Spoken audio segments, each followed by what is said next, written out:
NEET net പരീക്ഷാ ക്രമക്കേടിൽ പ്രതിഷേധിച്ച് Malappuram GST ഓഫീസിലേക്ക് ഡിവൈഎഫ്ഐ മാർച്ച് നടത്തി. കേന്ദ്ര കമ്മിറ്റി അംഗം ആർ രാഹുൽ ഉദ്ഘാടനം ചെയ്തു.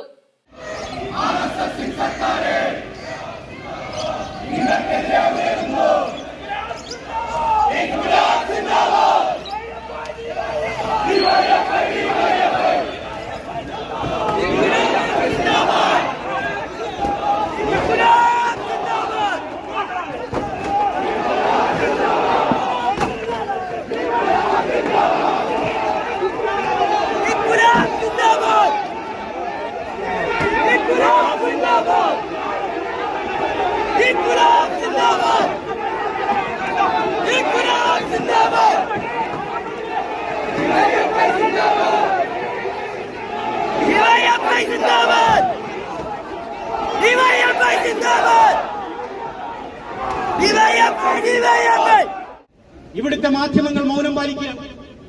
കേരളത്തിലെ മാധ്യമങ്ങൾ നടത്തുന്ന പ്രചരണം എന്താ? കേരളത്തിൽ PSCക്ക് എന്താ ഒഴിവ് ലഭിക്കുന്നില്ല. രാജ്യത്ത് ഏറ്റവും കൂടുതൽ 50% തൊഴിൽ നൽകുന്ന കേരളത്തിലെ PSC, രാജ്യത്ത് നടക്കുന്ന നിയമനങ്ങളിൽ 50% നടത്തുന്ന ഈ കൊച്ചു കേരളത്തിലാണ്. ഈ കേരളത്തിൽ PSC പരീക്ഷ നടത്തി അതിന്റെ റാങ്ക് ലിസ്റ്റ് പ്രസിദ്ധീകരിച്ച് നിയമനങ്ങളിലേക്ക്, ഒഴിവുകളിലേക്ക് ആ റാങ്ക് ലിസ്റ്റിൽ നിന്നും ആളെ നിയമിക്കും. കൃത്യമായി നിയമനം നടക്കുന്നു.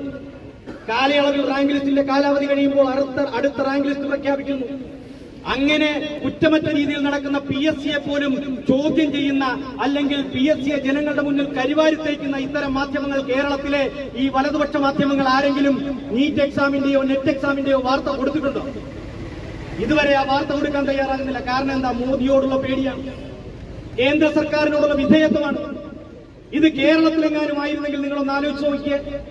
കേരളത്തിലെ ഏതെങ്കിലും ഒരു കോളേജിലേക്കുള്ള എൻട്രൻസ് പരീക്ഷയിലാണ് ഇത്തരം സംഭവങ്ങൾ ഉണ്ടാകുന്നതെങ്കിൽ എന്തായിരിക്കും കേരളത്തിലെ ഈ മാധ്യമങ്ങൾ നടത്തുന്ന കോലാഹലം? മുഖ്യമന്ത്രി പിണറായി വിജയൻ രാജിവെക്കണമെന്ന് പറഞ്ഞ് 10 അന്തിച്ചർച്ച നടത്തും ഈ മാധ്യമങ്ങൾ. പക്ഷെ ഇവിടെ ഒരു മാധ്യമവും ഇതിനെതിരെ ഒരു വാർത്ത കൊടുക്കാൻ പോലും തയ്യാറാകുന്നില്ല. അതാണ് നമ്മൾ കാണേണ്ടത്. ജില്ലാ പ്രസിഡന്റ് P ഷബീർ അധ്യക്ഷനായി. ജില്ലാ സെക്രട്ടറി K ശ്യാംപ്രസാദ്, സംസ്ഥാന കമ്മിറ്റി അംഗങ്ങളായ P Muneer, KP Aneesh, Binsi Bhaskar, K Sarath എന്നിവർ സംസാരിച്ചു. East live Malappuram.